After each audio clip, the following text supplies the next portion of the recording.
I'm curious. Let's see. Looks like the graphics up on the screen for ESPN right now. So we're going to see hopefully a couple of teams. Okay, Michigan gets the top seed. I think that's well deserved. Michigan has been a very, very good team through the whole year. I think they're the best team in the country. I think Michigan being the 1 seed is well deserved. Shout out to all of our fans that are fans of Michigan. We have a pretty good Michigan contingent on this pod. Shout out you guys. You deserve this. I'm super happy. And hopefully this means you'll get a good matchup this year. It seems like you've always had the tough matchups, right? It seems like the Michigan Wolverines the last couple of years, they just can't quite seem to get out of their way. And, you know, obviously we had the Georgia game a couple of years ago. Georgia trounced them. And then last year, the TCU game, which I think a lot of people thought looked like a good matchup. And then all of a sudden, those TCU Horned Frogs seem to be a little bit too much for Michigan. So let's see what they do with the next selection. So Michigan is number 1 at the moment. Okay, Washington number 2. I think that makes sense. This makes sense as to what we were thinking would happen. Michigan 1, Washington 2. I think right now I would probably put those as my 2 favorites for the championship game, but I'm not 100% sure on that quite yet. So let's go Michigan 1, Washington 2. Who do they put at the 3 spot? I have no idea. I think this should be, just based on deserving, Florida State. They should deserve the number 3 spot. There's no way to tell if that's actually true or not, but they should, I think, deserve the number 3 spot. A lot of drama here on the selections. Big pause. Come on, ESPN. Some of us are live streaming this. The Texas Longhorns at number 3. The Texas Longhorns have jumped multiples. Well, they're at 7. They've jumped 4 spots to jump up to number 3. They will play Washington in the 2-3 game, and then the watch party. That is cool. Wow, that is really cool. They show the watch party in Austin, and the players getting the news and seeing it. They absolutely freaked out. That is so cool. Congratulations to the Texas Longhorns. You made it in at the number 3 spot. I think they deserve that. I think that they deserve to be that number 3 team. But again, there was no real way of knowing what would happen. And so I think the committee gets this one right. At this point, who knows what they're going to do it for?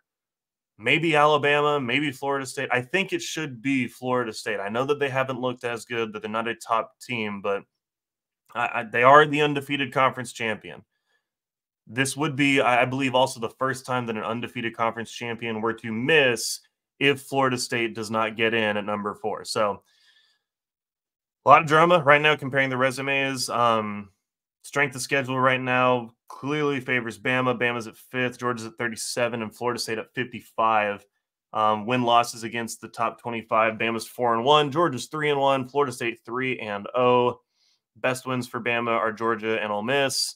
For Georgia, it's Mizzou and Ole Miss, and for Florida State, it's LSU and Louisville. We will see what happens here at the number 4 spot.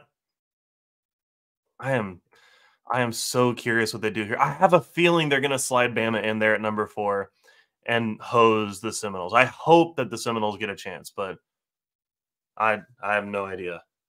Okay, so Georgia's in at number 6. Georgia has missed the college football playoff. There will not be a three-peat for the Georgia Bulldogs. They could not win their championship game in the SEC, so they have officially missed the college football playoff. Who will be that number 4 team? Let's see. Waiting on ESPN.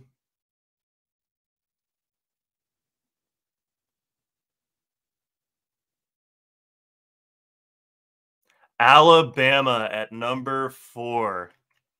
Alabama at number 4. Florida State has missed the playoff. So our top 4 right now: Michigan, Washington, Texas, and Alabama. An undefeated conference champion, Florida State, has missed the college football playoff. That, to me, is, I think, shocking. I know that they are not one of the best teams right now. But one of the things I will continue to say, and one of the things I'm sure will be the talking points going forward, is there are 21 starters on that Florida State team, and they missed the college football playoff. Those 21 starters who are not Jordan Travis worked their tails off the entire offseason and are now not going to get to, after a perfect season, they will not get a chance to play in the college football playoff. It doesn't sit right with me. But again, this was going to be the case no matter what happened. Somebody was going to feel like they got the short end of the straw. We said if it was going to be Texas left out, well, they beat Bama, so they should be in. If it was Bama left out, well, they won the SEC, so they should be in. Well, if it was Florida State, well, they're undefeated, they should be in. Someone is going to be upset by this, and unfortunately, the Seminoles get the short end of the straw. This is a tough thing to watch, tough to see. Yeah, tough scene.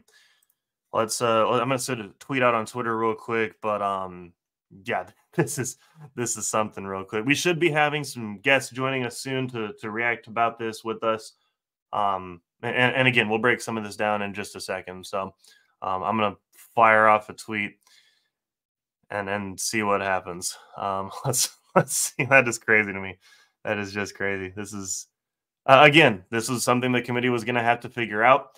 And they weren't clear in their messaging, and so some people were going to get upset. And right now, it is Florida State holding the empty bag. So, apologies, Noles Nation. That's that is what it is. You're the ones that got left out. Gracious, how about